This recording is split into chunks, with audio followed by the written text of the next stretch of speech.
Mi propia hija me susurró al oído. Ya no te necesitamos, mamá. Es hora de que descanses. Para siempre. El frío de esas palabras aún me recorre la piel como una navaja de hielo. Y lo peor es que fingí no haberla escuchado. Hoy, yo voy a contarte algo que nunca pensé que contaría. ¿Y si tú? Por un segundo. ¿Sientes que esto te resulta familiar?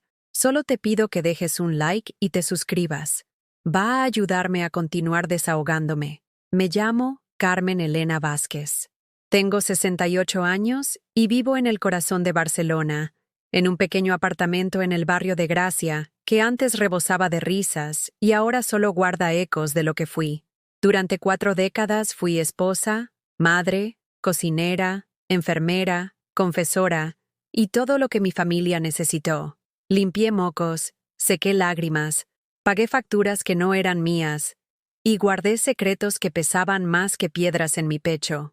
Esta mañana, como cada mañana desde hace 3 años, me desperté a las 6:30 con el sonido persistente del despertador que compré en el Corte Inglés, cuando aún tenía ilusiones de viajar con mi difunto esposo Ramón. Me puse la bata azul marina que él me regaló en nuestro último aniversario, esa que huele a lavanda y tiene un pequeño agujero en la manga izquierda que nunca me atrevo a reparar, porque es lo único que me conecta con sus manos cálidas. Preparé el café en la cafetera italiana que trajimos de nuestra luna de miel en Roma. Hace ya tantos años que los números duelen. 2 cucharadas de azúcar, un chorrito de leche semidesnatada, y esa pausa silenciosa donde antes conversábamos sobre los planes del día y ahora solo converso conmigo misma. El vapor del café dibuja formas en el aire que me recuerdan a los rizos que tenía Sofía, mi hija, cuando era pequeña y se sentaba en esta misma mesa a desayunar galletas María mojadas en colacao. Mientras revuelvo el café, observo por la ventana el movimiento matutino del barrio. Doña Pilar baja a comprar el pan con su carrito de la compra, igual que hace 20 años. Los niños del edificio de enfrente corren hacia el colegio con las mochilas a cuestas y las mejillas sonrosadas por el frío de octubre. Todo sigue igual, pero yo ya no soy la misma mujer que solía formar parte de esa rutina con propósito. Mi teléfono vibra sobre la mesa de mármol blanco, interrumpiendo mis pensamientos. Es un mensaje de Sofía. Mamá, necesito que cuides a los niños el sábado. Miguel tiene una reunión importante y yo tengo cita con el abogado para lo del divorcio. Te paso a buscar a las 8 de la mañana. No hay un buenos días. No hay un ¿cómo amaneciste? No hay rastro de esa niña que antes me llamaba solo para contarme que había visto una mariposa en el parque. Solo órdenes disfrazadas de peticiones, necesidades que debo cubrir sin cuestionar, existiendo únicamente cuando soy útil. Miro la fotografía enmarcada que descansa junto al salero. Sofía a los 5 años, abrazándome con esos bracitos regordetes que prometían amor eterno. Ambas sonriendo frente a la Sagrada Familia durante una excursión a familiar. Sus ojos brillaban cuando me miraba como si yo fuera la mujer más importante del universo. Ahora esos mismos ojos me observan con una mezcla de impaciencia y lástima, como si fuera un mueble viejo que ocupa demasiado espacio pero que no se atreven a tirar por nostalgia. El apartamento se siente demasiado grande para una sola persona, con sus 3 habitaciones que antes se llenaban de vida familiar, y ahora son museos de recuerdos que nadie más quiere conservar. La habitación de Sofía mantiene sus pósters de Luis Miguel y sus libros de la carrera de enfermería, esperando a alguien que nunca volverá a dormir en esa cama. La habitación de invitados guarda las maletas que compramos para viajes que Ramón y yo planeamos, pero nunca hicimos, porque siempre había una boda, un bautizo, una emergencia familiar que requería nuestra presencia y nuestros ahorros. Termino el café y me dirijo al armario para elegir la ropa que usaré para otro día de invisibilidad voluntaria. Mis vestidos cuelgan como fantasmas de la mujer que fui. El rojo que usé en la boda de mi prima. El negro elegante para ocasiones especiales que ya no existen. El estampado de flores que Ramón decía que me hacía ver primaveral. Ahora solo uso colores neutros, ropa cómoda que no llame la atención, que no requiera explicaciones ni despierte preguntas sobre por qué una mujer de mi edad se arregla si no tiene a dónde ir. Me visto con el conjunto beige que compré en Zara hace 2 años, cuando aún tenía esperanzas de que las cosas mejoraran, cuando creía que el luto por mi esposo sería temporal y que eventualmente volvería a sentir ganas de lucir bonita para alguien, aunque fuera para mí misma. Los zapatos cómodos, el bolso pequeño con los documentos esenciales, y esa sensación perpetua de estar vestida para un papel que ya no me corresponde interpretar. Salgo a la calle y el bullicio de Barcelona me abraza con su indiferencia amistosa. Camino por las calles empedradas hacia el mercado de la Boquería, donde los vendedores me conocen de toda la vida, pero ya no me preguntan por la familia porque han aprendido que es un tema que duele. Compro solo lo necesario para una persona, una manzana, un trozo de queso manchego, pan para 2 días máximo porque cuando vives sola, hasta el pan se vuelve una responsabilidad que puede echarse a perder. En el camino de regreso, me detengo frente a la iglesia de Santa María del Pi, donde bauticé a Sofía, y donde prometí a Dios que sería la mejor madre posible. Las campanas suenan las 12 del mediodía, recordándome que he logrado llenar otra mañana con actividades que simulan tener propósito. Entro un momento a encender una vela por Ramón, como hago cada semana, y a pedirle a la Virgen que me dé fuerzas para seguir adelante cuando la razón para hacerlo se vuelve cada día más difusa. Al llegar a casa, encuentro otro mensaje de Sofía. Esta vez es más específico, y de alguna manera, más doloroso. Mamá, Miguel y yo hemos estado hablando. Creemos que sería mejor para todos si te mudaras a una residencia. Conocemos una muy buena en las afueras, con jardín y actividades para personas de tu edad. Podríamos visitarte los fines de semana. Las palabras flotan en la pantalla como sentencias finales. Una residencia. Actividades para personas de mi edad. Visitas los fines de semana. El lenguaje pulido del abandono. La terminología amable de quien quiere liberarse de una carga, pero mantener la conciencia tranquila. Mi corazón se acelera. Mis manos tiemblan mientras sostengo el teléfono. ¿Cuándo me convertí en un problema que necesita solución? ¿En qué momento dejé de ser Carmen Elena, la mujer que parió a esta hija, que la crió, que la sostuvo durante su divorcio del primer marido, que cuidó a sus hijos cuando tuvo neumonía, para convertirme en mamá, la que estorba? Miro alrededor de mi apartamento. Cada objeto cuenta una historia. Cada fotografía guarda un pedazo de alma. Cada rincón vibra con los ecos de una vida vivida con intensidad. ¿Cómo se supone que empaque 68 años de existencia en maletas que quepan en un cuarto de residencia? El teléfono suena. Es Sofía. Mamá, ¿recibiste mi mensaje? Su voz suena práctica, eficiente, como cuando era directora de enfermería en el hospital, y tenía que tomar decisiones difíciles pero necesarias. Sí, mija, lo recibí. ¿Y qué piensas? Silencio. ¿Qué pienso? Pienso que me duele el alma. Pienso que no reconozco a la mujer al otro lado de la línea. Pienso que tal vez he sido tan buena madre, que olvidé enseñarle que las madres también tenemos corazón. Pensaba que podríamos hablar en persona, tal vez este fin de semana. Perfecto. Pasamos el sábado después de dejar a los niños contigo. Después de colgar, me siento en el sofá donde Ramón y yo solíamos ver las telenovelas, donde abrazaba a Sofía cuando tenía pesadillas, donde celebramos sus primeras notas universitarias.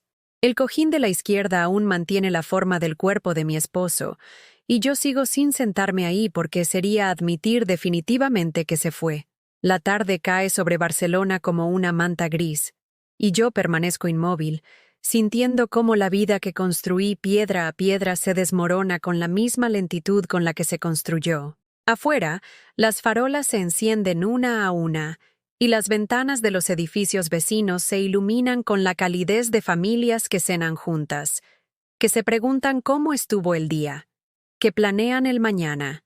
Y aquí estoy yo, Carmen Elena Vázquez, midiendo el peso del abandono disfrazado de conveniencia, preguntándome si el amor de una madre tiene fecha de caducidad, y si yo ya la superé sin darme cuenta. El sábado llegó como llegan las citas médicas que uno prefiere cancelar, inevitable y doloroso. Sofía apareció en mi puerta a las 8 en punto, puntual como siempre había sido para todo, excepto para demostrar cariño.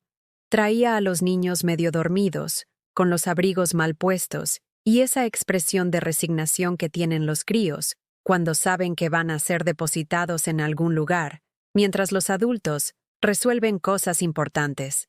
«Hola, mamá», me dijo, besándome la mejilla con esa frialdad mecánica que había perfeccionado en los últimos años. Los niños desayunaron cereales en casa. Vuelvo por ellos a las 6. Adrián, de 8 años, se abrazó a mis piernas con esa necesidad desesperada de afecto que los niños tienen cuando sienten que el mundo de los adultos se tambalea a su alrededor. Pequeña Lucía, de apenas 5 años, me miró con esos ojos enormes que heredó de su abuela paterna, llenos de preguntas que no sabía formular. «Abuela, ¿por qué mamá llora en las noches?», me preguntó Lucía mientras Sofía fingía buscar algo en su bolso para evitar mi mirada. «Los grandes a veces lloramos cuando estamos cansados, mi amor», le mentí, acariciando sus rizos dorados. «¿Quieren que les prepare tortitas con miel?». Después de que Sofía se marchó con una despedida apresurada y promesas de hablar luego, me quedé con mis nietos en mi pequeño apartamento que de repente se sintió lleno de vida otra vez. Los niños corrieron a la habitación que antes era de su madre, donde todavía guardaba algunos de sus juguetes viejos y libros de cuentos que yo había conservado con la esperanza de momentos como este. Mientras preparaba el desayuno, Adrián se subió a una silla para ayudarme a batir la masa, igual que Sofía hacía cuando tenía su edad. Sus manitas pequeñas luchaban con el batidor, y yo tuve que contener las lágrimas al recordar cómo su madre insistía en hacerlo sola, con esa independencia feroz que siempre había caracterizado su personalidad. «Abuela, ¿tú también te vas a ir como el abuelo Ramón?», me preguntó Adrián de repente, con esa brutalmente honesta que tienen los niños para ir directo al corazón del asunto. Me detuve en seco. ¿Cómo explicar a un nieto de 8 años que su madre quiere deshacerse de mí como quien se deshace de un mueble viejo? ¿Cómo decirle que existe una diferencia entre marcharse por muerte y ser echada por inconveniencia? «El abuelo se fue al cielo porque estaba muy enfermo, cariño. Yo solo... tal vez me mude a otro lugar». «¿Por qué? ¿No te gusta vivir aquí?». La pregunta se clavó en mi pecho como una espina. Me gustaba vivir aquí. Me gustaba despertarme en la cama donde dormí 40 años junto a Ramón. Me gustaba cocinar en la cocina donde preparé miles de comidas familiares. Me gustaba mirar por la ventana el mismo paisaje urbano que había visto cambiar década tras década. Pero aparentemente, lo que me gustaba ya no importaba. «A veces los adultos tienen que tomar decisiones difíciles», murmuré, sirviendo las tortitas en los platos con dibujos de Mickey Mouse que había comprado especialmente para sus visitas. Después del desayuno, mientras los niños jugaban en la sala, me senté en mi habitación y abrí el cajón del armario donde guardaba las cartas que Sofía me había escrito durante sus años universitarios. Decenas de cartas escritas en su letra redonda y juvenil, llenas de «Te amo, mamá», y «No sé qué haría sin ti», y «Eres la mejor madre del mundo». Una de ellas, fechada en 1998, decía: «Mamá, sé que has hecho muchos sacrificios para pagarme la carrera. Prometo que cuando sea enfermera y tenga mi propio dinero, te voy a cuidar como tú me has cuidado a mí. Nunca te faltará nada mientras yo viva». ¿Qué había pasado con esa joven que escribía esas palabras? ¿En qué momento las promesas de juventud se convirtieron en cargas de la madurez? Recordé los años después de que Ramón muriera de cáncer de pulmón, cuando Sofía venía todos los días al hospital durante su tratamiento. Yo me quedaba en la habitación día y noche, durmiendo en una silla incómoda, alimentándome de café de máquina y sándwiches de la cafetería, mientras ella trabajaba dobles turnos para ayudar con los gastos médicos que el seguro no cubría completamente. «Mamá, tienes que descansar», me decía entonces. «Yo me quedo con papá esta noche». Pero yo no podía descansar. No podía irme a casa y dejar a mi esposo solo con sus dolores y sus miedos. Igual que no había podido descansar cuando ella tuvo meningitis a los 7 años, o cuando se rompió el brazo a los 12, o cuando su primer esposo la abandonó dejándola embarazada de Adrián. Siempre había sido así. Yo era la que no descansaba, la que se quedaba despierta, la que ponía las necesidades de todos por encima de las propias. Y ahora, cuando finalmente necesitaba que alguien se quedara despierto por mí, descubría que había criado a una hija que había aprendido perfectamente a ser cuidada, pero nunca a cuidar. Saqué mi teléfono y marqué el número de mi hermana Rosa, que vivía en Valencia con su familia. Rosa era 3 años menor que yo, pero siempre había sido la más práctica, la que tomaba decisiones rápidas y eficientes. Carmen, ¿cómo estás? Hacía semanas que no hablábamos. Rosa, necesito preguntarte algo. ¿Tú crees que soy una carga para Sofía? Hubo un silencio largo al otro lado de la línea. Rosa conocía a mi hija desde que nació. Había sido testigo de todos los sacrificios que hice por ella, de todas las veces que puse su bienestar por encima del mío propio. ¿Qué te ha dicho ahora? Le conté sobre la conversación de la residencia, sobre la frialdad creciente, sobre la sensación de ser tolerada en lugar de amada. Rosa escuchó en silencio, y cuando terminé, suspiró profundamente. Carmen, ¿te acuerdas cuando mamá se fue a vivir con nosotras los últimos años? Claro que me acordaba. Nuestra madre había vivido sus últimos 8 años en casa de Rosa, y aunque a veces había tensiones, nunca se habló de mandarla a una residencia. Rosa la cuidó hasta el final, con paciencia y amor, entendiendo que era su turno de cuidar a quien la había cuidado toda la vida.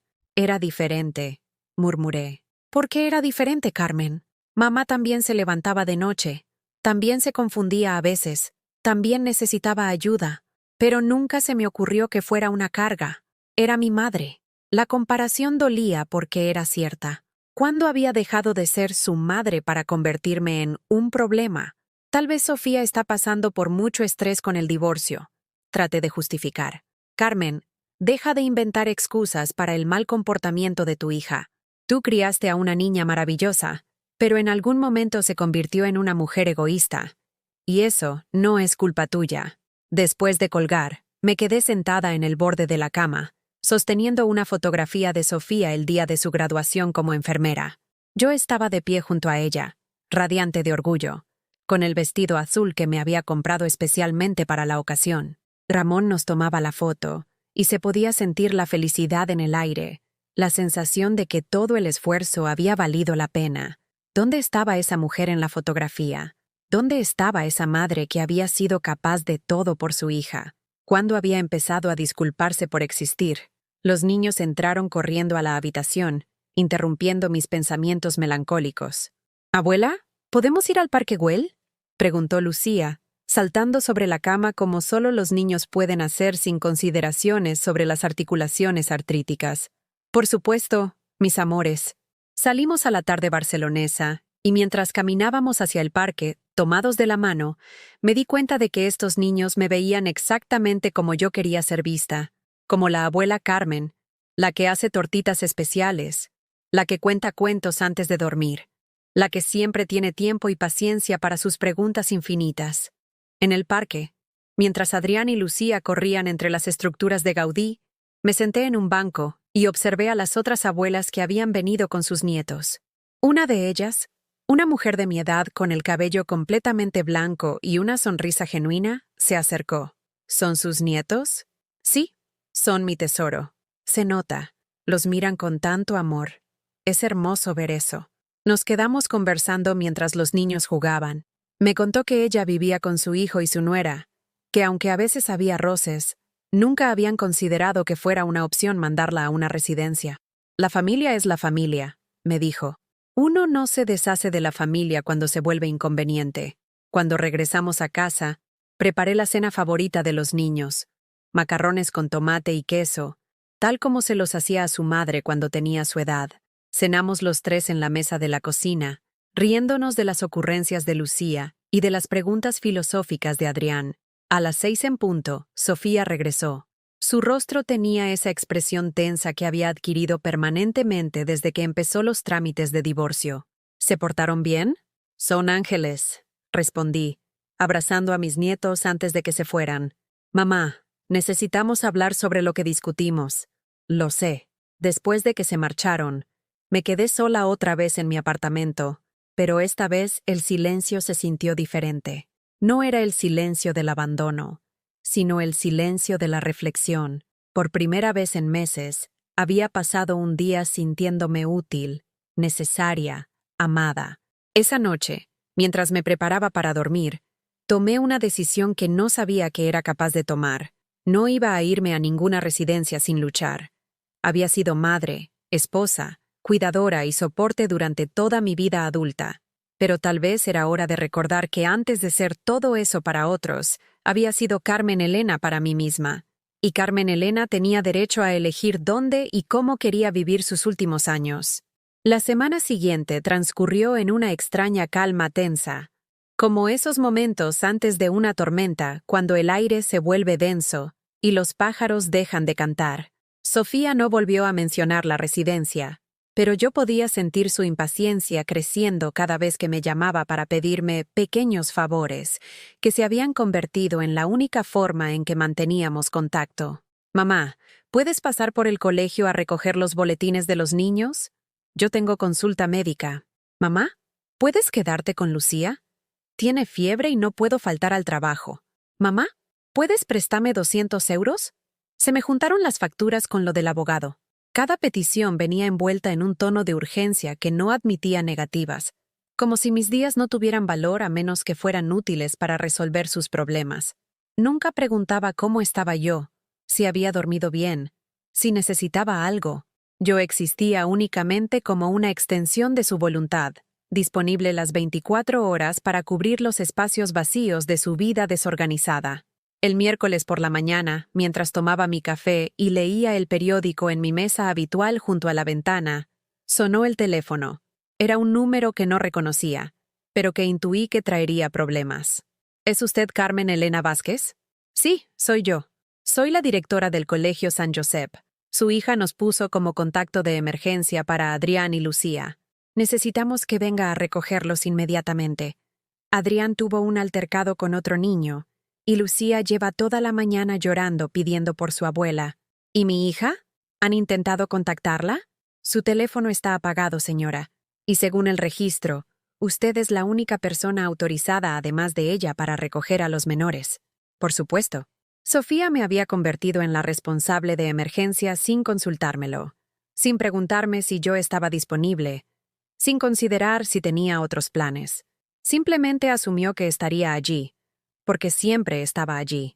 Llegué al colegio 20 minutos después, jadeando por la caminata rápida y la subida en metro. Encontré a Adrián sentado en el despacho de la directora con el labio partido y los ojos enrojecidos, mientras Lucía sollozaba en una silla del pasillo, abrazando su mochila de princesas. «¡Abuela!», gritó Lucía corriendo hacia mí, como si yo fuera un salvavidas en medio de un naufragio. «Quiero irme contigo. No quiero estar aquí». La directora, una mujer seria de unos 50 años con gafas de pasta y expresión maternal pero firme, me explicó lo sucedido. Adrián se peleó porque otros niños le dijeron que su padre se había ido porque ya no los quería. El niño estaba defendiendo a su familia, lo cual es comprensible, pero no podemos permitir la violencia física. Miré a mi nieto, a ese pequeño guerrero de 8 años que había decidido pelear contra el mundo porque su mundo se estaba desmoronando, y sentí que mi corazón se partía en pedazos pequeños y afilados. «Adrián, ven aquí», le dije con la voz más suave que pude conseguir. Se acercó arrastrando los pies, avergonzado, pero desafiante, con esa mezcla de vulnerabilidad y rebeldía que caracteriza a los niños cuando el dolor es demasiado grande para su capacidad de procesarlo. «¿Te duele?», le pregunté, tocando suavemente su labio hinchado. «Un poco, pero no lloré, abuela. No lloré ni un poquito. Está bien llorar cuando algo duele, mi amor. Llorar no te hace menos valiente». Nos fuimos del colegio los 3 juntos, caminando lentamente hacia mi apartamento, mientras yo intentaba procesar la magnitud de lo que acababa de suceder.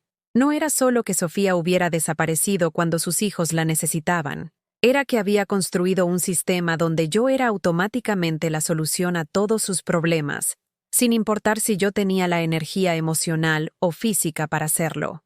En casa, preparé sándwiches de jamón serrano y queso manchego, los favoritos de los niños, mientras ellos se instalaban en el sofá a ver dibujos animados. Lucía se había tranquilizado, Pero Adrián mantenía esa expresión dura que no debería existir en el rostro de un niño de 8 años. Abuela, ¿es verdad que papá se fue porque no nos quiere? La pregunta me golpeó como un puñetazo. ¿Cómo explicar a un niño que los adultos a veces toman decisiones que lastiman a las personas que más deberían proteger? ¿Cómo decirle que el amor no siempre es suficiente para mantener unidas a las familias? Tu papá os quiere mucho, Adrián. A veces los papás y las mamás no pueden vivir juntos, pero eso no significa que dejen de querer a sus hijos. Entonces, ¿por qué ya no viene a vernos? No tenía respuesta para eso. Miguel había desaparecido de la vida de sus hijos con la misma facilidad con la que había desaparecido de la de Sofía, dejando tras de sí un vacío que yo, una vez más, era esperada a llenar sin quejas ni cuestionamientos. A las 4 de la tarde, finalmente sonó mi teléfono. Era Sofía. Mamá, me han dicho que recogiste a los niños del colegio. ¿Qué pasó? Su tono era más de molestia por la interrupción que de preocupación por sus hijos, como si el altercado de Adrián fuera una inconveniencia en su agenda ya complicada. Adrián se peleó porque otros niños le dijeron cosas crueles sobre su padre. Y Lucía ha pasado toda la mañana llorando. ¿Dónde estabas, Sofía? Tenía una cita importante con el abogado. Se me acabó la batería del móvil. Una cita importante. Más importante que estar disponible para sus hijos en caso de emergencia. Más importante que asumir las responsabilidades que había decidido dejar en mis manos sin preguntarme. Sofía, no puedes seguir poniendo mi nombre como contacto de emergencia sin consultarme. Yo también tengo mi vida. ¿Qué vida, mamá? Tú no trabajas, no tienes compromisos. ¿Qué es tan importante que no puedas ayudar a tus propios nietos? Las palabras se clavaron en mi pecho como dagas heladas. ¿Qué vida? Como si el hecho de ser mayor, de estar jubilada, de haber enviudado, me convirtiera automáticamente en un recurso disponible las 24 horas.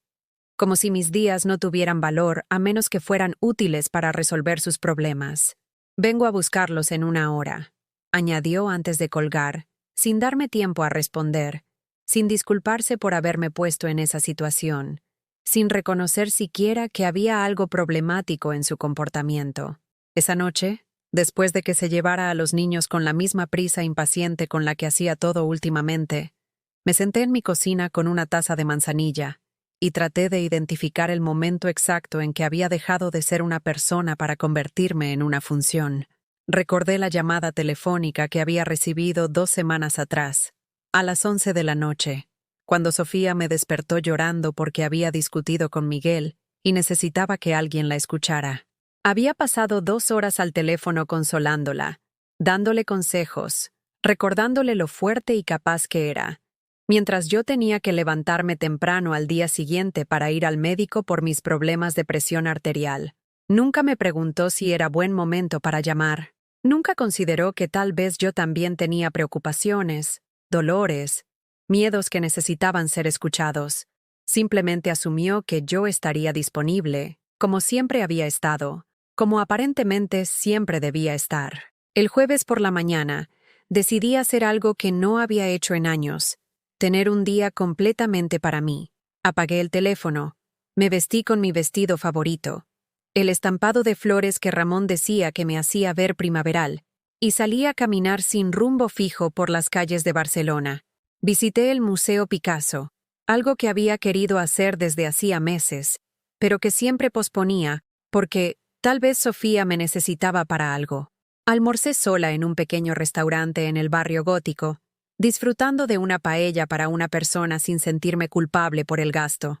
Me senté en un banco de la Plaza Real a observar a los turistas y a recordar cómo se sentía ser una mujer con tiempo propio. Cuando llegué a casa a las 6 de la tarde, encontré 14 llamadas perdidas de Sofía y 3 mensajes de voz cada vez más histéricos. Mamá, ¿dónde estás? Necesito que recojas a los niños del extraescolar. Mamá, ¿en serio? Contesta el teléfono. Se me ha complicado el día y no puedo llegar a tiempo. Mamá, estoy muy preocupada. Nunca apagas el teléfono. Voy hacia tu casa. Encendí el teléfono justo cuando sonaba otra vez. Mamá, ¿dónde coño has estado? He tenido que pedirle a la vecina que recoja a mis hijos porque tú no contestabas el teléfono. El tono de reproche, la rabia, la indignación por mi irresponsabilidad me golpearon como una bofetada. ¿Irresponsabilidad? ¿Era irresponsable querer tener un día para mí misma después de décadas de estar disponible para todos los demás? Sofía, yo no sabía que tenía que recoger a los niños. No me habías dicho nada. No tengo que decírtelo. Tú sabes que los jueves tengo terapia con el psicólogo. Siempre los recoges los jueves. Ahí estaba la cruda realidad. Yo me había convertido en parte de su rutina semanal sin que nadie me consultara, sin que se firmara ningún contrato, sin que se reconociera siquiera que era un favor y no una obligación. Sofía, necesito que entiendas algo. Yo no soy tu empleada doméstica, soy tu madre, y tengo derecho a tener mi propia vida. ¡Tu propia vida! Mamá, por favor. ¿Qué vida tienes tú que sea más importante que ayudar a tu familia? Esa noche, después de colgar el teléfono tras una discusión que duró 20 minutos y que terminó con Sofía diciéndome que era una egoísta y que no entendía las presiones de ser madre soltera, me miré en el espejo del baño durante mucho tiempo. La mujer que me devolvía la mirada tenía 68 años, arrugas de expresión que contaban historias de sonrisas y preocupaciones, ojos cansados pero aún inteligentes, manos que habían trabajado toda la vida para cuidar a otros. ¿Cuándo había empezado a disculparme por ocupar espacio? ¿Cuándo había aceptado que mis necesidades eran menos importantes que las de todos los demás? ¿Cuándo había dejado de creer que merecía respeto, consideración, amor sin condiciones? Por primera vez en meses, la mujer en el espejo me miró con determinación en lugar de resignación. Era hora de recordar que Carmen Elena Vázquez tenía valor más allá de su utilidad para otros.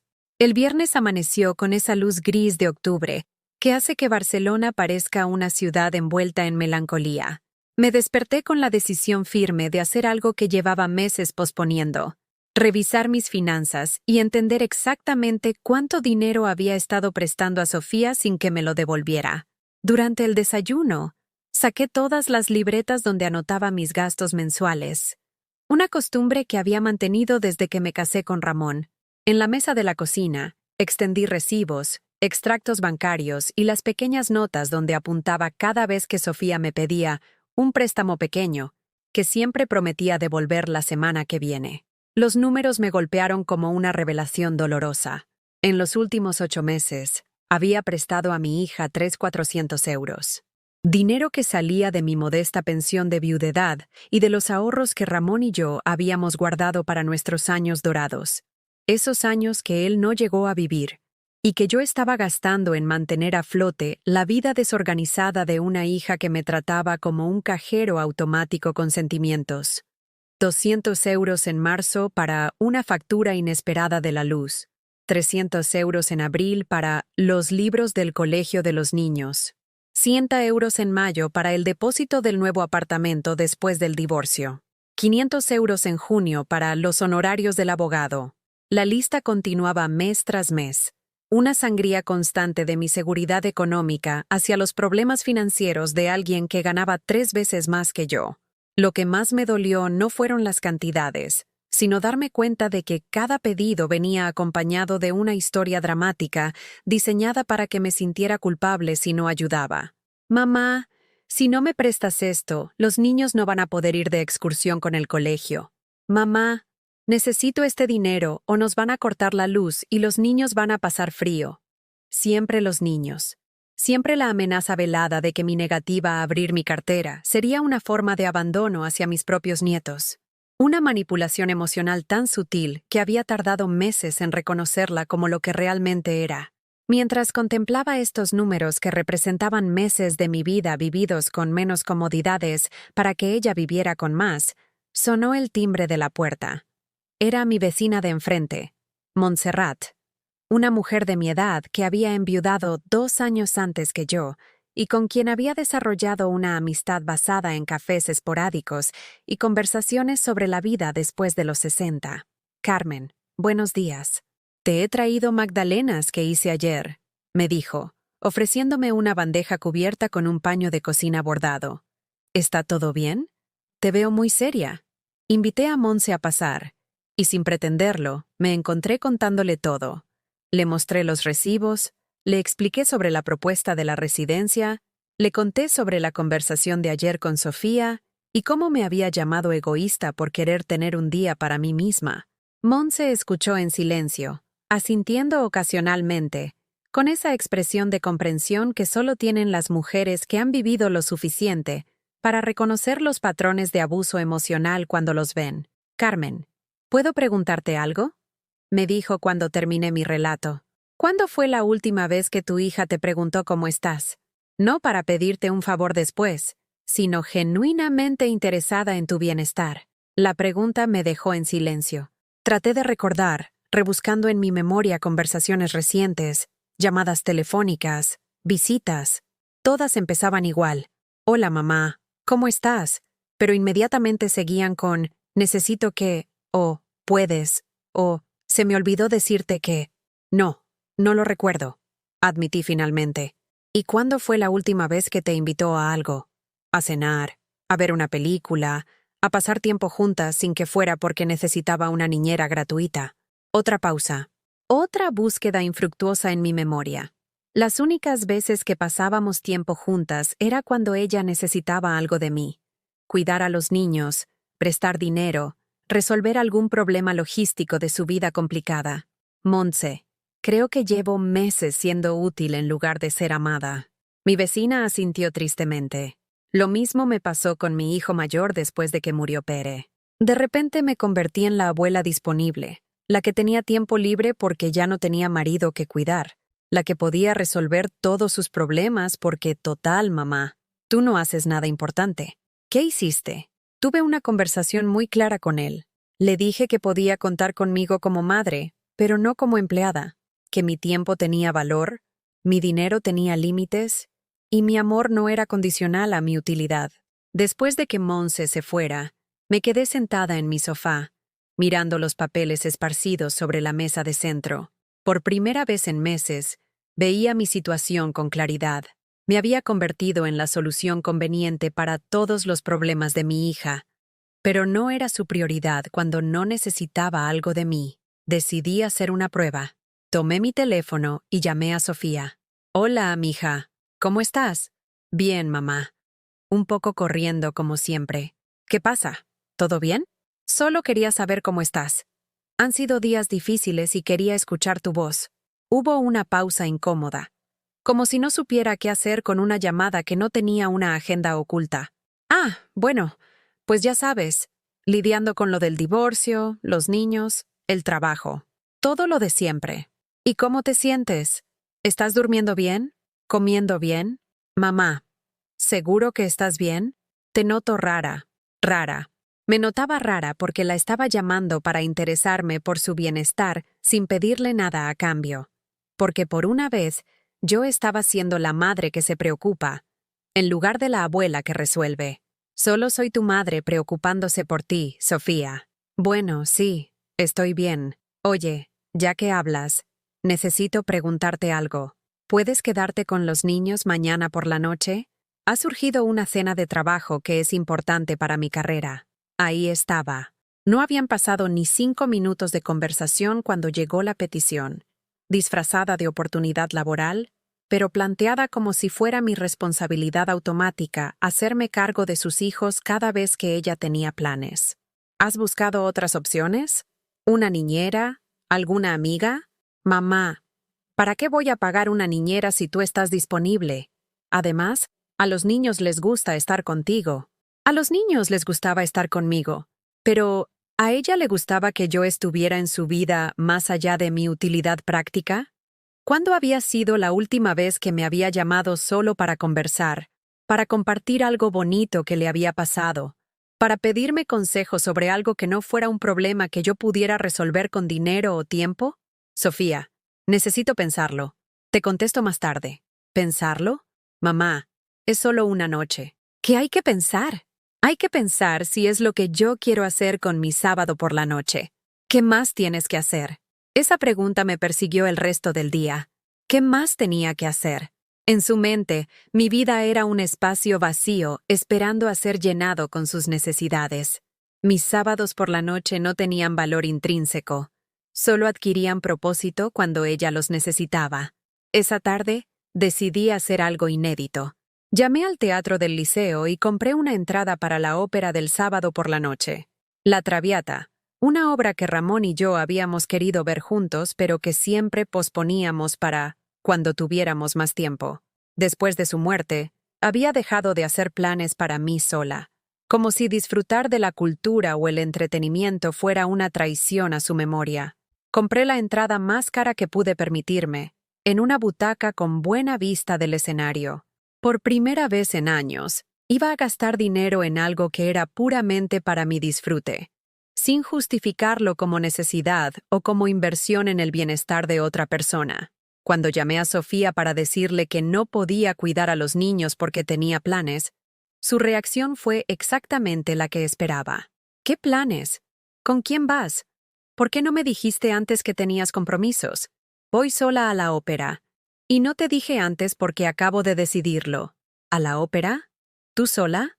Mamá, eso es raro. ¿Estás segura de que estás bien? Raro. Era raro que una mujer de 68 años quisiera disfrutar de una velada cultural. Era raro que tuviera planes que no giraran alrededor de las necesidades de su familia. Era raro que priorizara su propio entretenimiento sobre su disponibilidad como niñera gratuita. Estoy perfectamente bien, Sofía. Simplemente he decidido que también tengo derecho a tener planes. Pero mamá, esta cena es importante para mi trabajo. Si no puedo ir, van a pensar que no estoy comprometida con mi carrera.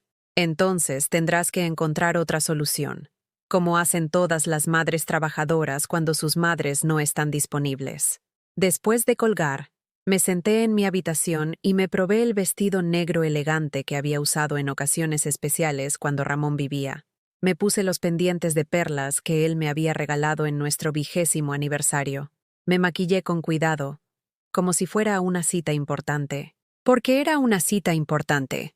Una cita conmigo misma, con la mujer que había sido antes de convertirse únicamente en la madre disponible, la abuela conveniente, la solución automática a los problemas de otros. Esa noche, mientras me dirigía al teatro con paso firme y la cabeza alta, recibí 3 mensajes más de Sofía. No los leí hasta después de la función. Mamá, he tenido que cancelar la cena por tu culpa. Espero que estés contenta. Has arruinado una oportunidad importante para mí. No entiendo qué te está pasando, pero esto no es normal. No, no era normal. No era normal que una madre de 68 años se atreviera a tener vida propia. No era normal que dijera no a las demandas automáticas de su familia. No era normal que priorizara su bienestar emocional sobre la comodidad de una hija que la había convertido en un recurso. Pero tal vez era hora de empezar a ser anormal. La ópera fue hermosa. Durante 3 horas, me perdí en la música, en la historia de amor y sacrificio, en la belleza pura del arte que existe solo para conmover el alma. Lloré durante el aria final, no solo por la tragedia de Violeta, sino por todas las veces que yo misma había sacrificado mi felicidad, creyendo que era lo que el amor requería. Cuando salí del teatro, con el corazón todavía vibrando por la música, me di cuenta de que había pasado una velada completa sin pensar en las necesidades de nadie más que las mías propias. Y había sido la noche más feliz que recordaba en años. El domingo amaneció con el sonido insistente del timbre de mi puerta. Eran las 8:30 de la mañana, demasiado temprano para visitas sociales, demasiado tarde para emergencias reales. A través de la mirilla vi a Sofía, con los niños cogidos de la mano y una expresión en el rostro que prometía confrontación. Abrí la puerta en bata y zapatillas, mi cabello gris despeinado por el sueño reparador que había tenido después de mi noche en la ópera. «Buenos días, mamá», me dijo con una sonrisa forzada que no llegaba a sus ojos. «Los niños querían desayunar contigo, ¿verdad, pequeños?» Adrián y Lucía me miraron con esa expresión confundida que tienen los niños cuando sienten que los adultos los están usando en una guerra que no entienden. Lucía se abrazó a mis piernas inmediatamente, pero Adrián permaneció junto a su madre, como si hubiera recibido instrucciones de mantener distancia. «Sofía, son las 8:30. Los niños deberían estar desayunando en su casa. Pensé que te gustaría pasar tiempo con tus nietos», respondió, empujándolos suavemente hacia el interior de mi apartamento. Además, necesito hablar contigo sobre lo de anoche. Por supuesto. No había venido para que los niños desayunaran conmigo. Había venido a dar una lección, a recordarme cuáles eran mis prioridades según su perspectiva del mundo. Preparé chocolate caliente y tostadas con mantequilla y mermelada de fresa, los favoritos de Lucía, mientras Sofía se sentaba en mi sofá con esa postura rígida que adoptaba cuando se preparaba para una conversación difícil. Los niños comieron en silencio, sintiendo la tensión que flotaba en el aire como humo invisible. «Mamá, necesitamos hablar», comenzó Sofía una vez que terminamos el desayuno, y los niños se fueron a jugar a la habitación que había sido suya. «Tu comportamiento de ayer fue muy egoísta». ¿Egoísta? Sí, egoísta. Cancelé una cena importante de trabajo porque tú decidiste, de la nada, ir sola a la ópera. ¿Te das cuenta de lo que eso significa para mi carrera? Me senté frente a ella, sosteniendo mi taza de café como si fuera un escudo contra las acusaciones que sabía que venían. Sofía, tú no cancelaste nada por mí. Cancelaste porque no encontraste una niñera, y asumiste que yo estaría disponible sin preguntármelo primero. Eres mi madre. Se supone que debes estar disponible para tu familia. La frase quedó suspendida en el aire entre nosotras como una declaración de principios que nunca habíamos discutido explícitamente, pero que había gobernado nuestra relación durante años. ¿Se supone? ¿Según quién? Según la lógica, mamá. Tú no trabajas, no tienes pareja, no tienes obligaciones reales. Tu única responsabilidad ahora es ayudar a tu familia cuando te necesita. Cada palabra era una puñalada precisa en el corazón de mi autoestima. No trabajaba, como si mi jubilación después de 40 años como secretaria en un hospital fuera una forma de holgazanería. No tenía pareja, como si el viudez fuera una elección que me liberaba automáticamente para servir a otros. No tenía obligaciones reales, como si mi propia vida, mis propias necesidades, mis propios deseos, fueran fantasías sin importancia. Sofía, tengo 68 años. He trabajado toda mi vida, he criado una hija, he cuidado a un esposo enfermo hasta sus últimos días. He ganado el derecho a decidir cómo quiero pasar mi tiempo.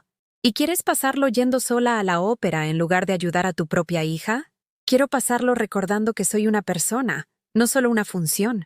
Se levantó del sofá bruscamente, como si mis palabras fueran un insulto personal. No entiendo qué te pasa últimamente, mamá.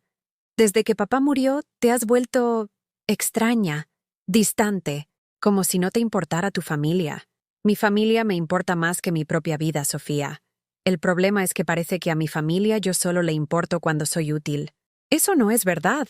¿Cuándo fue la última vez que me llamaste solo para hablar conmigo? ¿Cuándo fue la última vez que me invitaste a hacer algo juntas que no fuera cuidar a tus hijos? ¿Cuándo fue la última vez que te preguntaste si yo necesitaba algo, si estaba bien, si me sentía sola? Mi hija me miró como si le hubiera hablado en un idioma extranjero. La confusión genuina en su rostro me partió el corazón, porque me di cuenta de que realmente no entendía lo que le estaba diciendo. Para ella, ser una madre disponible era mi propósito natural, mi razón de existir después de la muerte de su padre. Mamá, tú sabes que te quiero, pero ahora mismo tengo muchas cosas en la cabeza. El divorcio, el trabajo, los niños. No puedo estar pendiente de todo el mundo. No te pido que estés pendiente de mí, Sofía. Te pido que me respetes lo suficiente como para preguntarme antes de asumir que estaré disponible para ti. Desde la habitación llegaron las voces de los niños jugando, ajenos a la conversación que estaba redefiniendo las reglas de nuestra familia. Adrián le explicaba algo a Lucía sobre un juego de construcción, con esa paciencia innata que tienen algunos niños mayores con sus hermanos pequeños. ¿Sabes qué, mamá? Tal vez tengas razón. Tal vez necesitas más independencia. Su tono había cambiado, volviéndose más frío, más calculado. Por eso creo que la residencia es una buena idea. Allí tendrás actividades propias, gente de tu edad, rutinas que no dependan de nosotros. Ahí estaba, la amenaza velada. Si no era la abuela disponible que ella necesitaba, entonces sería mejor que me fuera donde pudiera ser el problema de otros. Sofía, ¿Realmente crees que la solución a que yo quiera tener vida propia es mandarme lejos? No es mandarte lejos. Es darte la independencia que aparentemente tanto deseas. Me levanté y caminé hacia la ventana, mirando hacia la calle donde las familias barcelonesas disfrutaban del domingo matutino. Niños en bicicletas, padres empujando cochecitos, abuelos caminando con sus nietos hacia el parque. ¿Y los niños qué opinarían de eso? Los niños se adaptarían. Son pequeños, se olvidan rápido.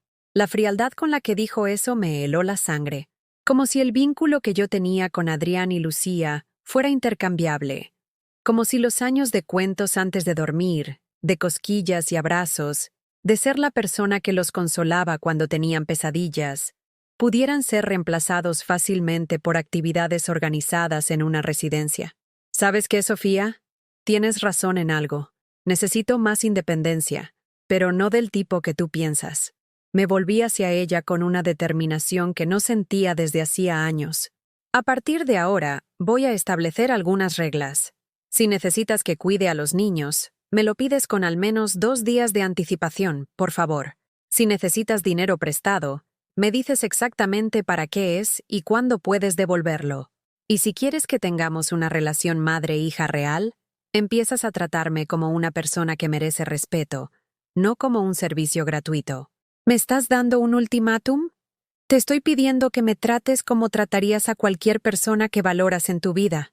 Sofía recogió su bolso con movimientos bruscos, claramente molesta por una conversación que no había resultado como esperaba.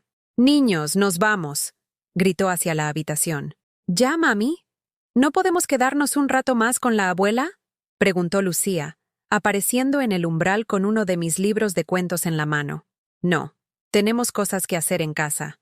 Los niños se despidieron de mí con abrazos que duraron más de lo habitual, como si intuyeran que algo importante había cambiado, que las visitas a la abuela ya no serían la constante reconfortante que habían sido hasta ahora. Después de que se fueran, me quedé sola en mi apartamento, pero por primera vez en meses, la soledad no se sintió como abandono, se sintió como paz. Tomé mi teléfono y marqué el número de mi hermana Rosa en Valencia. «Carmen, ¿cómo estás? ¿Qué tal el fin de semana?» «Rosa, creo que acabo de tener la conversación más difícil de mi vida con Sofía». Le conté todo. La discusión, las acusaciones de egoísmo, la amenaza sutil de la residencia como castigo por querer tener vida propia. «¿Y cómo te sientes?», me preguntó cuando terminé. «Asustada», admití, pero también aliviada, como si hubiera dejado de cargar un peso que no sabía que estaba llevando. «Carmen, ¿sabes lo que me parece más triste de todo esto? ¿Qué? Que tengas que pedirle permiso a tu propia hija para ser tratada con dignidad». Esa noche, mientras preparaba mi cena para una persona y ponía música clásica de fondo, me di cuenta de que había cruzado una línea invisible. Ya no era la madre que decía sí a todo, por miedo a perder el amor de su hija. Había empezado a convertirme en la mujer que decía no cuando era necesario, aunque doliera. Era un comienzo pequeño, pero era un comienzo. Y por primera vez en años, Carmen Elena Vázquez estaba empezando a recordar quién había sido antes de convertirse únicamente en la madre de Sofía. Los siguientes 15 días transcurrieron en un silencio que se sentía extraño y liberador a la vez. Sofía no me llamó, no me escribió. No apareció en mi puerta con los niños como excusa para una conversación forzada. Era como si hubiera decidido demostrarme lo que significaba realmente la independencia que yo había reclamado. Al principio, ese silencio me asustó. Durante 43 años, desde el momento en que nació Sofía, mi teléfono había sido una línea directa a sus necesidades, crisis y demandas. El ruido constante de su vida había sido la banda sonora de la mía. Ahora, en la quietud de mi apartamento, descubría sonidos que había olvidado. El tic-tac del reloj de pared que Ramón había comprado en Toledo, el murmullo lejano del tráfico barcelonés, el canto de los pájaros que anidaban en el árbol frente a mi ventana. Pero también descubrí algo más perturbador. No tenía idea de cómo llenar mis días cuando no giraban alrededor de resolver los problemas de mi hija. La primera semana, esperé. Cada mañana al despertar, mi primer pensamiento era si Sofía habría reconsiderado, si me llamaría para disculparse, para decirme que había entendido mi punto de vista. Mantenía el volumen del teléfono alto. Lo llevaba conmigo a todas partes del apartamento. Lo revisaba compulsivamente por si había perdido alguna llamada. Nada.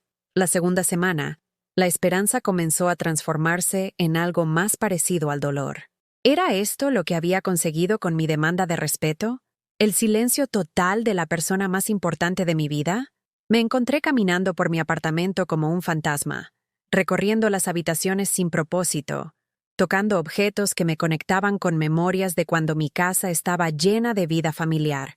Pero durante la tercera semana, algo extraordinario comenzó a suceder. Empecé a recordar quién era yo antes de convertirme únicamente en la madre de Sofía. Encontré en el armario de mi habitación una caja de cartón que no había abierto desde la muerte de Ramón. Dentro estaban mis libros de cuando estudiaba literatura en la universidad nocturna, los cuadernos donde escribía poemas que nunca le había mostrado a nadie, las fotografías de mis amigas de juventud con quienes había perdido contacto cuando la maternidad y el matrimonio se convirtieron en mis únicas identidades. Había una Carmen Elena de 25 años que escribía versos sobre el amor y la libertad. Una Carmen Elena de 35 años que había organizado un club de lectura en el hospital donde trabajaba como secretaria.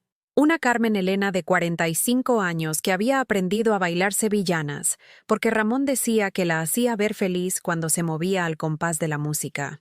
¿Cuándo había dejado de ser esa mujer? ¿Cuándo había comenzado a definirme únicamente en relación con las necesidades de otros? El miércoles de la tercera semana, mientras caminaba por el parque de la Ciutadella con un libro de Pablo Neruda que no leía desde hacía décadas, me encontré con Pilar, una antigua compañera del hospital que había jubilado el mismo año que yo. «Carmen, qué sorpresa encontrarte aquí», me dijo, acercándose con una sonrisa genuina. «Hace siglos que no nos vemos». Pilar tenía mi edad, pero había algo en su postura, en su forma de vestirse, en la energía que irradiaba, que la hacía ver vibrante y vital. Llevaba un vestido de colores vivos, zapatos cómodos pero elegantes, y una expresión de alguien que tenía lugares interesantes a donde ir. «¿Cómo has estado? ¿Qué tal la jubilación?», me preguntó mientras nos sentábamos en un banco bajo la sombra de un árbol centenario. «Bueno, tranquila», respondí, dándome cuenta de lo vacía que sonaba esa palabra para describir mi vida. «Yo no paro», me dijo con entusiasmo. «¿Te acuerdas de que siempre me gustó la fotografía? Pues me apunté a un curso en el centro cívico. Y ahora formo parte de un grupo que hace excursiones fotográficas por Cataluña. El mes pasado fuimos a la Costa Brava. La semana que viene vamos a los Pirineos». Mientras hablaba, sacó su teléfono y me mostró fotografías que había tomado, paisajes espectaculares, retratos de ancianos en pueblos pequeños, imágenes de arquitectura rural que capturaban la belleza de lugares que yo había visto 1000 veces, pero nunca había observado realmente. «¿Y tú qué tal? ¿Cómo está Sofía? ¿Los nietos?». La pregunta que había esperado llegó con la naturalidad de quien conoce la historia de tu vida, pero por primera vez en años, no tenía una respuesta automática llena de detalles sobre los logros, problemas o necesidades de mi hija. «Estamos pasando por un momento difícil», admití. Pilar me miró con esa expresión de comprensión que solo tienen las mujeres que han vivido lo suficiente para reconocer los matices del dolor familiar. «¿Quieres hablar de ello?». Y sin saber por qué, me encontré contándole todo. La sensación de ser útil pero no amada, las demandas constantes, la propuesta de la residencia, la discusión que había llevado al silencio actual. Pilar escuchó sin juzgar, asintiendo ocasionalmente con la sabiduría de quien había navegado sus propias crisis familiares. «¿Sabes qué me parece más interesante de todo lo que me cuentas?», me dijo cuando terminé. «¿Qué?». «Que no has mencionado ni una sola cosa que hagas por ti misma. Todo lo que me has contado es sobre lo que haces para otros o lo que otros esperan de ti». Tenía razón. Mi narrativa personal se había reducido a mi función en la vida de otros. Madre, abuela, proveedora de servicios emocionales y económicos. Pero ¿quién era Carmen Elena cuando no estaba cumpliendo ninguno de esos roles? «Pilar, ¿puedo preguntarte algo? Cuando tus hijos crecieron y tu marido murió, ¿cómo supiste qué hacer contigo misma? Al principio no lo sabía, admitió. Los primeros meses después del funeral de Joseph fueron terribles. Me levantaba y no tenía propósito, pero un día me pregunté, si tuviera 30 años y toda la vida por delante, ¿qué haría? Y empecé a hacer esas cosas. ¿No te sentiste culpable? ¿No pensaste que era egoísta?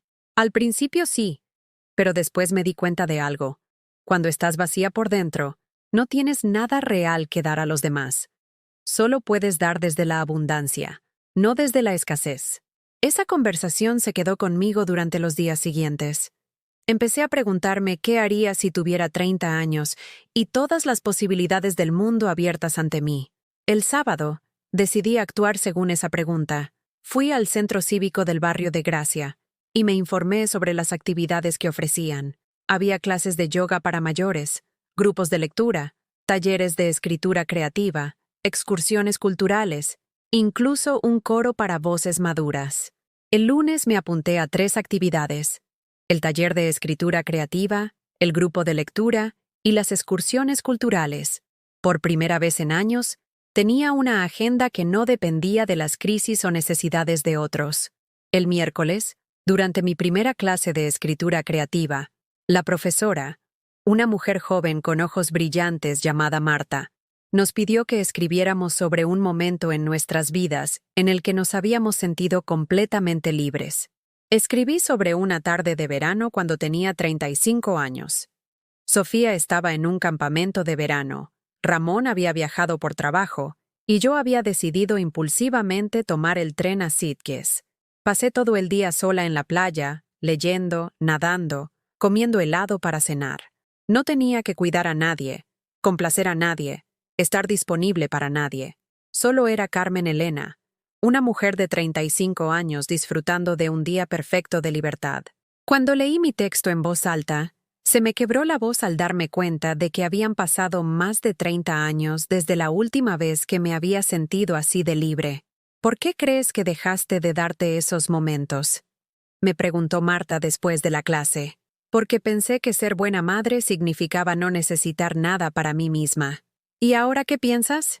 Ahora pienso que tal vez una madre vacía no tiene mucho que ofrecer. Esa noche, por primera vez en 3 semanas, Sofía me llamó. «Mamá, necesito hablar contigo». Su voz sonaba diferente, menos demandante, más vulnerable. «Claro, mija. ¿Qué pasa?» Adrián me ha preguntado 3 veces esta semana cuándo va a volver a ver a la abuela, y yo no sabía qué responderle. Esperé en silencio, dándole espacio para continuar. «Mamá, creo que he estado muy enfadada contigo, pero no sabía exactamente por qué.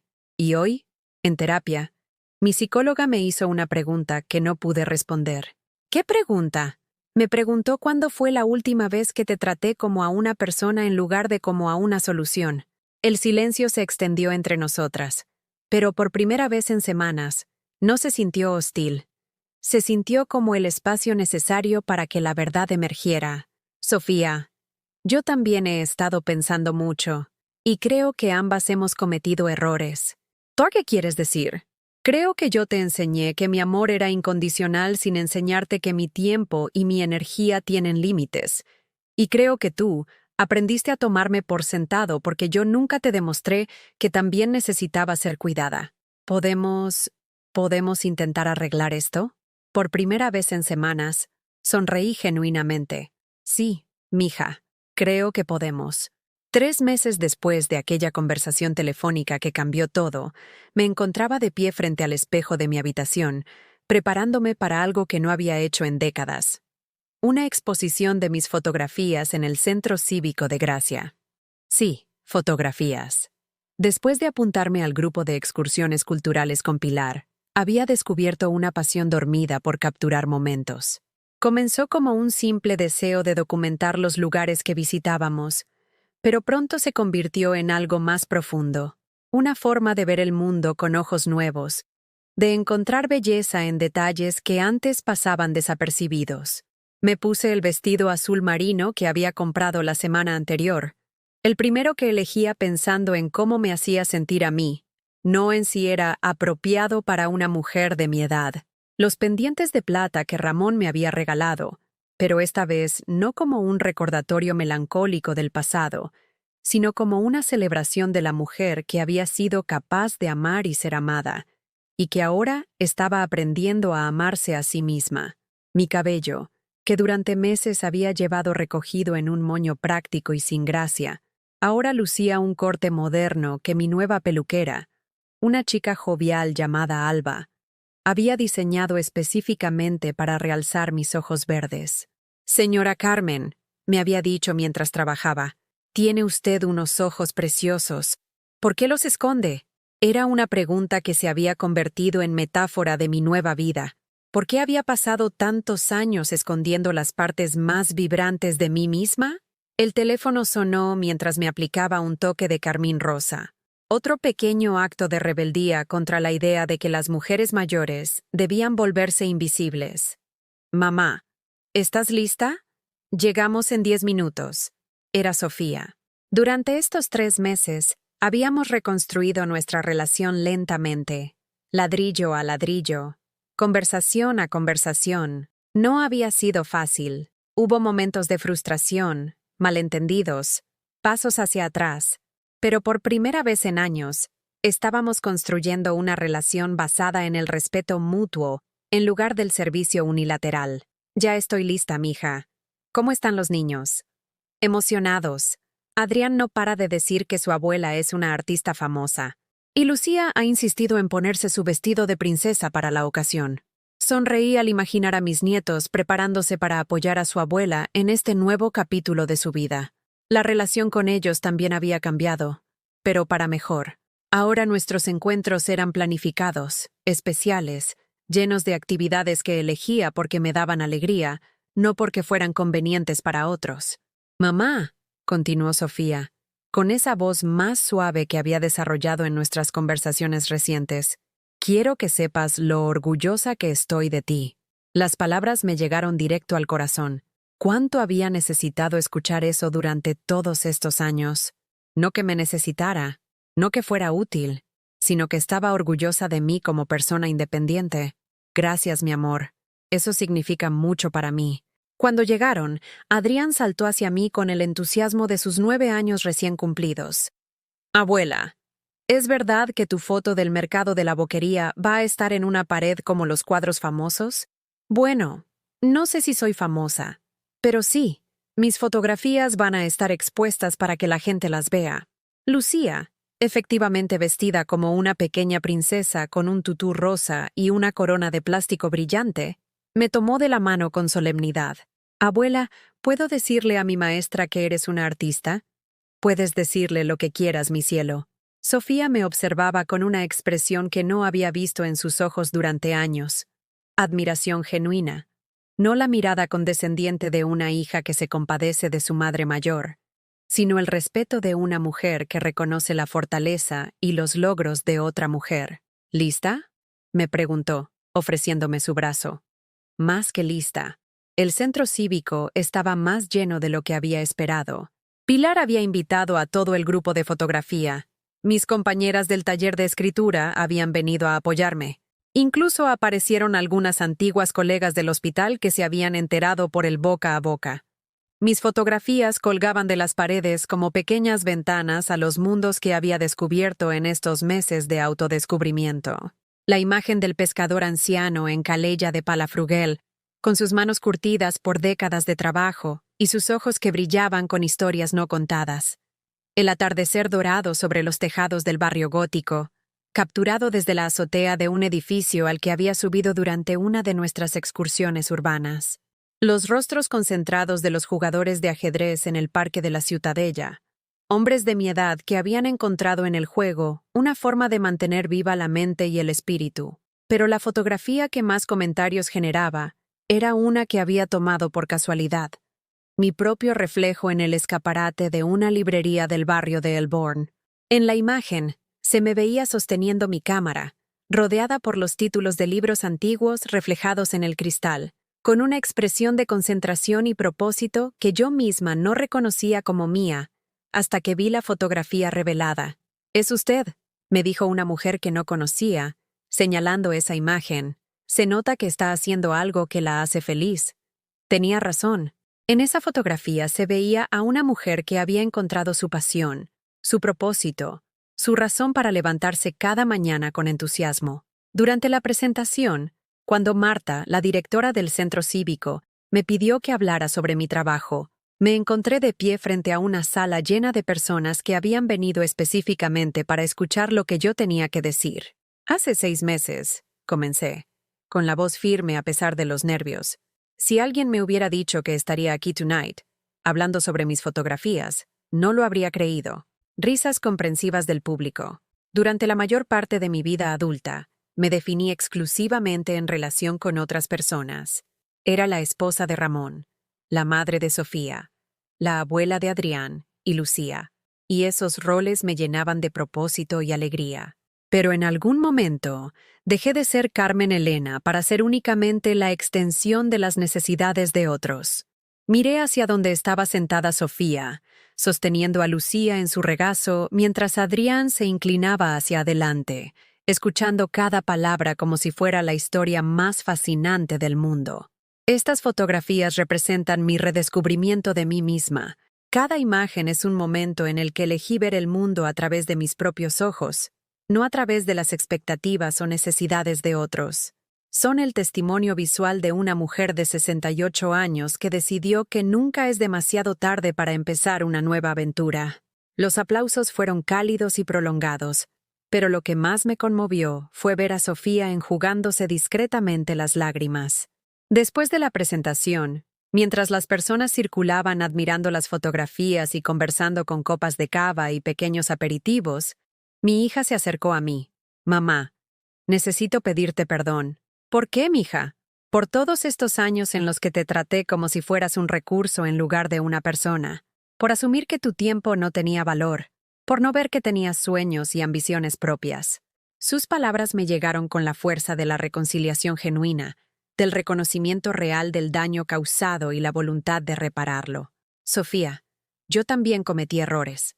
Dejé que pasara porque no sabía cómo pedirte que me vieras de otra manera. ¿Puedes enseñarme? ¿Puedes enseñarme cómo tener una relación contigo donde ambas seamos personas completas?» La abracé, sintiendo por primera vez en años que estaba abrazando a mi hija adulta, no a alguien que necesitaba algo de mí. «Podemos aprender juntas», le susurré al oído. Más tarde esa noche, después de que todos se fueran y yo regresara a mi apartamento, me senté en mi sofá con una copa de vino tinto y miré alrededor de mi hogar con ojos nuevos. Las paredes ahora estaban decoradas con algunas de mis fotografías favoritas.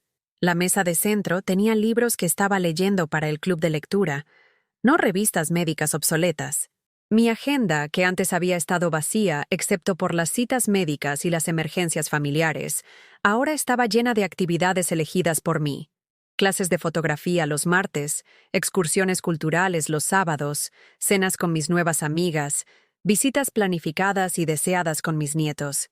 Mi teléfono descansaba silencioso sobre la mesa, pero ya no era un silencio que me asustara. Era el silencio de una mujer que tenía una vida tan rica y llena que no necesitaba emergencias constantes para sentirse viva. Por la ventana, las luces de Barcelona brillaban como estrellas terrestres, y yo me sentí parte de esa ciudad vibrante de una manera que no había experimentado en décadas. Carmen Elena Vázquez había renacido, no como la madre perfecta o la abuela disponible, sino como una mujer completa, con pasiones propias, relaciones equilibradas, y por primera vez en años, un futuro que la llenaba de expectación en lugar de resignación. El renacimiento había comenzado con un simple no, y había florecido en un sí rotundo a la vida. 8 meses después de mi primera exposición fotográfica, me encuentro sentada en mi balcón renovado, con una taza de café en las manos y el periódico del domingo desplegado sobre la pequeña mesa de hierro forjado que compré para crear este rincón de tranquilidad. El sol de abril baña Barcelona con esa luz dorada que hace que todo parezca posible, y yo sonrío al recordar la mujer que era hace apenas un año. Ayer recibí una notificación inesperada. Una de mis fotografías, la del pescador de Calella de Palafrugell, había sido seleccionada para participar en un concurso nacional de fotografía senior. No gané, pero el simple hecho de que mi trabajo fuera considerado digno de competir con artistas de toda España me llenó de una satisfacción que no había sentido nunca en mis roles tradicionales de madre y esposa. Mi apartamento ha cambiado tanto como yo. Las paredes que antes exhibían únicamente fotografías familiares ahora muestran una mezcla equilibrada. Mis nietos sonriendo junto a mis paisajes catalanes. Recuerdos de Ramón compartiendo espacio con evidencias de mi nueva vida. No he borrado mi pasado. Lo he integrado en una narrativa más amplia donde yo soy la protagonista de mi propia historia. El teléfono suena, interrumpiendo mis reflexiones matutinas. Es Sofía, pero ahora sus llamadas dominicales son diferentes. Ya no comienzan con demandas urgentes, sino con curiosidad genuina sobre mi semana. Buenos días, mamá. ¿Cómo fue tu excursión fotográfica a Montserrat? Maravillosa, mija. Conseguí unas tomas espectaculares del monasterio al amanecer. Pilar y yo nos levantamos a las 5 de la mañana para capturar la luz perfecta. Me encanta oírte hablar así. Se te nota la emoción en la voz. Es cierto, mi voz suena diferente cuando hablo de mis pasiones. Más vibrante, más viva. He recuperado ese tono de entusiasmo que creía perdido para siempre. ¿Cómo están los niños? Bien. Adrián quiere que le enseñes a usar tu cámara. Dice que cuando sea mayor quiere ser fotógrafo como su abuela famosa. Río ante la descripción. Famosa es una exageración, pero es hermoso que mi nieto me vea como alguien con logros propios, no solo como la persona que les hace la merienda. ¿Y tú cómo estás, Sofía? ¿Cómo va el trabajo? Durante estos meses, he aprendido a hacer preguntas sobre su vida sin que sean automáticamente seguidas por ofrecimientos de ayuda. Puedo preocuparme por mi hija sin sentir que cada problema suyo requiere mi intervención inmediata. Estoy bien, mamá. De hecho, quería contarte algo. He conocido a alguien. Mi corazón se acelera ligeramente, pero no con ansiedad, sino con alegría genuina por ella. Cuéntame. Se llama David. Es pediatra en el hospital. Es divorciado. Tiene una hija de la edad de Lucía. Es muy diferente a Miguel. Más maduro. Más considerado. Me alegro mucho, mija. ¿Los niños lo conocen? Todavía no. Quiero ir despacio esta vez. Pero mamá, hay algo que me gustaría pedirte. Aquí viene. El momento en el que la conversación se convierte en una petición. Pero he aprendido a escuchar primero antes de asumir que sé lo que necesita. Dime. Me gustaría que tú lo conozcas primero. Antes que los niños. Tu opinión me importa mucho. La petición me sorprende. No es una demanda de servicios de niñera o un préstamo de dinero. Es una invitación a participar en su vida como consejera, como madre cuyo juicio valora. Por supuesto, Sofía. Sería un honor conocerlo. ¿Te parece si los tres almorzamos el próximo domingo? Podríamos ir a ese restaurante nuevo en el barrio gótico que tanto te gusta. Después de colgar, me quedo contemplando cómo ha cambiado la dinámica de nuestra relación. Ella ya no me ve como una extensión de su voluntad, sino como una persona independiente cuya perspectiva tiene valor. Y yo ya no siento la obligación automática de resolver todos sus problemas, sino el privilegio de ser consultada como alguien cuya experiencia es respetada. La tarde la paso en el taller de escritura creativa, donde estamos trabajando en un proyecto conjunto, una antología de relatos sobre mujeres mayores que han transformado sus vidas. Mi contribución es un cuento semi-autobiográfico sobre una mujer que descubre la fotografía a los 68 años y a través del lente de su cámara, aprende a verse a sí misma con nuevos ojos. Carmen, tu relato tiene una honestidad brutal, me comenta Marta después de que leo el último capítulo. Es hermoso cómo describes el proceso de reclamar la propia identidad. Después de la clase, Pilar y yo vamos a tomar un café, como hacemos cada miércoles. Nuestra amistad se ha convertido en uno de los pilares de mi nueva vida, una relación entre iguales, basada en intereses compartidos y afecto mutuo, sin las complicaciones de obligaciones familiares o dependencias emocionales. ¿Sabes qué es lo que más me gusta de lo que has conseguido? Me pregunta mientras removemos nuestros cortados. ¿Qué? Que no te has vuelto amargada. Muchas mujeres en nuestra situación se quedan atrapadas en el resentimiento, pero tú has transformado tu dolor en sabiduría. Tiene razón. Podría haber elegido el camino de la amargura, Podría haber construido una identidad alrededor de ser la madre maltratada, la abuela no valorada. Pero en algún momento del proceso, entendí que el resentimiento era solo otra forma de prisión, otra manera de definirme en relación con los errores de otros, en lugar de mis propias posibilidades. Esa noche, mientras edito las fotografías de Montserrat en mi computadora nueva, otro lujo que me permití después de meses de ahorrar parte de mi pensión para mí misma, reflexiono sobre todo lo que he aprendido. He aprendido que el amor verdadero no requiere autosacrificio constante. Una madre puede amar profundamente a sus hijos, sin convertirse en una extensión de sus necesidades. He descubierto que establecer límites no es egoísmo, sino autorrespeto, y que el autorrespeto es el fundamento de todas las relaciones saludables. He comprendido que nunca es demasiado tarde para desarrollar nuevas facetas de la personalidad. A los 68 años, he descubierto que soy artista, escritora en ciernes, exploradora de ciudades, amiga leal. Estos aspectos de mí misma siempre estuvieron ahí, esperando el momento adecuado para emerger. Pero quizás lo más importante que he aprendido es que la felicidad no es un premio que se gana siendo suficientemente buena para otros. Es un estado que se cultiva siendo honesta conmigo misma, estableciendo prioridades que incluyen mi propio bienestar y construyendo una vida que refleje mis valores y pasiones. El domingo siguiente, conozco a David en el restaurante del barrio gótico. Es un hombre de unos 45 años, con canas prematuras que le dan un aire distinguido y ojos amables que brillan cuando habla de su trabajo con niños. Lo que más me impresiona no es su profesión o su apariencia, sino la forma en que trata a Sofía. Con respeto, interés genuino en sus opiniones, y esa cortesía natural que indica que ve en ella a una persona completa, no a alguien que necesita ser rescatada o controlada. Su hija me ha contado mucho sobre su trabajo fotográfico, me dice durante el almuerzo. Debe ser emocionante descubrir una nueva pasión a cualquier edad. Lo es, respondo. Creo que cada etapa de la vida ofrece oportunidades para el crecimiento, si estamos abiertos a verlas. Después del almuerzo, mientras caminamos por las calles medievales del barrio, Sofía me toma del brazo. ¿Qué opinas de él? Me parece un hombre bueno, mija. Pero lo más importante es ¿qué opinas tú? Me hace sentir valorada, como si mis pensamientos y sentimientos importaran. Eso es exactamente lo que mereces. Esa noche, mientras organizo las fotografías que he tomado durante estos meses de transformación, me doy cuenta de que he documentado sin saberlo mi propio renacimiento. Cada imagen cuenta parte de la historia. La mujer tímida que al principio fotografiaba solo paisajes seguros, evitando los retratos porque temía la intimidad que requieren. La artista en desarrollo que comenzó a capturar emociones humanas con mayor confianza.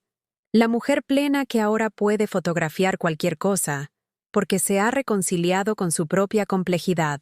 Ha pasado más de un año desde aquella conversación telefónica que cambió el curso de mi vida.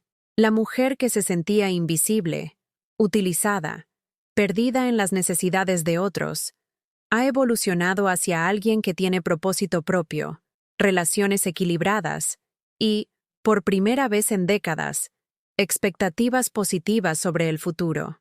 No todo ha sido fácil. Hubo momentos de soledad cuando establecí mis primeros límites, instantes de duda cuando me pregunté si valía la pena luchar por mi autonomía. Hubo conversaciones difíciles con Sofía, ajustes dolorosos en nuestra dinámica familiar y el trabajo interno de desaprender décadas de autosacrificio automático. Pero cada paso del camino me ha llevado a esta versión de mí misma. Carmen Elena Vázquez, de 69 años, fotógrafa aficionada, escritora en proceso, abuela amada pero no explotada, madre respetada en lugar de utilizada, mujer completa que ha aprendido que el amor propio no es el enemigo del amor hacia otros, sino su fundamento más sólido. Mientras cierro la computadora y me preparo para dormir, pienso en todas las mujeres que, como yo, han pasado décadas definiéndose únicamente en relación con otros. A ellas quiero decirles, nunca es demasiado tarde para recordar quiénes eran antes de convertirse en lo que otros necesitaban que fueran.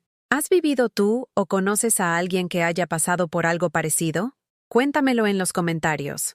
Si esta historia te ha llegado al corazón, déjame tu like y suscríbete al canal para que este mensaje llegue a alguien que necesita escucharlo.